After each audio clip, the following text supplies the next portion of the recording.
ایک اہم نقطے پہ میں آپ کی توسط سے پورے ایوان کا مخاطب ہو کہ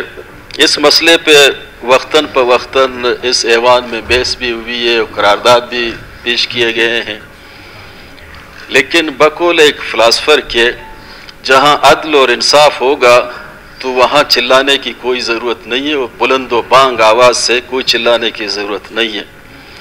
جہاں انصاف نہ ہوگی وہاں جتنا بھی آپ چلائیں وہ سنتے نہیں۔ یہاں ہم بولتے ہیں، بڑی آواز سے بھی بولتے ہیں، نرم لہجے میں بولتے ہیں، لیکن وہ آواز سنی نہیں جاتی ہے، اسی لیے پھر انارکی پیدا ہوتے ہیں، حالات خراب ہوتے ہیں۔ جناب اسپیکر صاحب، ہم بنیادی چیزوں پہ جب بات کرتے ہیں ہمیں وہاں سے لوگوں نے اس لیے اس فلور پہ بھیجا ہے کہ ہم بنیادی جو فنڈامنٹل رائٹس ہیں ان کے دفاع کریں، وہاں ہم کچھ ایسی باتیں رکھیں جو حکمرانوں کی ذمہ داری ہیں۔ میں گیا تھا کراچی جناب اسپیکر صاحب اپنے علاج کے لیے، تو جنوری میں بس کا ایکسیڈنٹ ہوا، 6 ڈیتھ باڈی میں پنجگور میں نے بھیج دیا۔ پھر اس فروری میں پھر بس کا ایکسیڈنٹ ہوا، 15 شہید پھر میں نے پنجگور میں بھیج دی۔ اس روٹ کی وجہ سے شاہراہ قاتل اس کو بولیں، ناانصافی کا شاہراہ اس کو بولیں، حکمرانوں کی ناسمجھی اور سنگ دلی اس کو ہم بولیں۔ میں یہی سمجھتا ہوں کہ بلوچستان کو ہر وقت یہ لاشوں کا تحفہ مختلف حوالے سے دیا جا رہا ہے،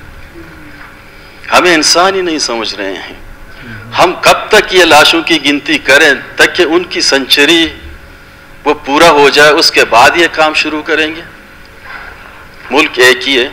ایک ہی آئین ہے اس کے، ملک کے ارد و گرد جو سراؤنڈنگ ہے، یہ صوبہ بلوچستان رقبے کے لحاظ سے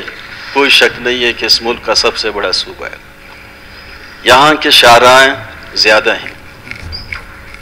لیکن 12 کروڑ کی آبادی جو پنجاب کا جناب اسپیکر صاحب، وہاں اتنے ایکسیڈنٹ نہیں ہوتے۔ 12 کروڑ کی آبادی اور 1 کروڑ 20 لاکھ کی آبادی، ہم سینکڑوں لاش، سینکڑوں لوگ، کوئی بندہ اپنے باپ سے محروم ہوتا ہے، کوئی باپ اپنے انجینئر ڈاکٹر سے محروم ہوتا ہے، ماں کی لخت جگر، تو رونا ہر وقت، کبھی رونے کی آواز جو میں آتی ہے، کبھی چمن میں آتی ہے، کبھی بلوچستان میں آتی ہے، کبھی پنجگور میں آتی ہے، کبھی پورے بلوچستان میں لوگ روتے ہیں، مختلف بسوں میں تو مختلف لوگ بیٹھتے ہیں۔ میں سمجھتا ہوں جناب اسپیکر صاحب، اس ملک نے جتنے بھی لون لیے ٹریلین ڈالر کے حساب سے، مختلف فرانس کے لون ان کے اوپر ہیں، ورلڈ بینک کے لون ان کے اوپر ہیں، IMF کے لون ان کے اوپر ہیں، یہ ملک کو اسٹیٹ نے لیے ہیں، ریاست نے لیے، اس ریاست میں بلوچستان بھی شامل ہے۔ اگر ان لونوں کے آدھے حصے اگر نہیں تو 6واں حصہ یہاں خرچ کر لیتے، کم از کم آج یہ روڈ مکمل ہو۔ وہ اپنی جگہ IMF، یہ جو ہمارا سی پے کی چرچا ہو رہی ہے، $56 بلین جو معاہدہ ہوا، یہ سارے سڑک، سپر ہائی وے، موٹر ہائی وے، اورنج لائن،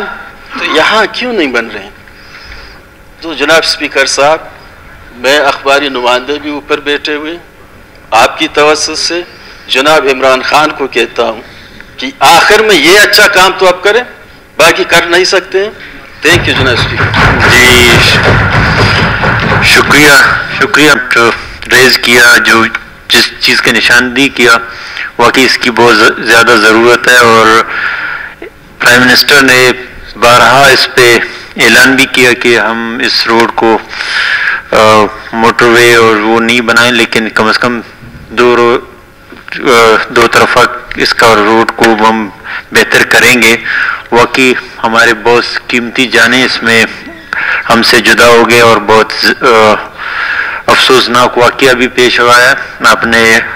ہاؤس کا توجہ اس طرف دلایا، واقعی پورا بلوچستان کا ایک اہم ایشو ہے،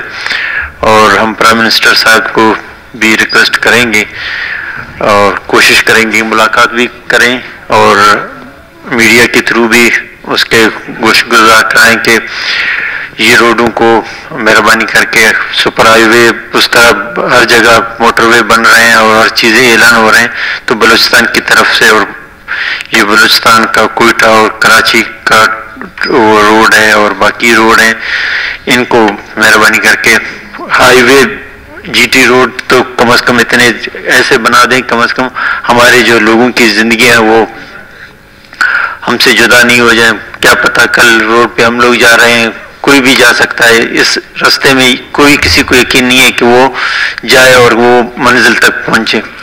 جی شکریہ سر صاحب اپنے ہاؤس کو اس طرف متوجہ کروایا. جی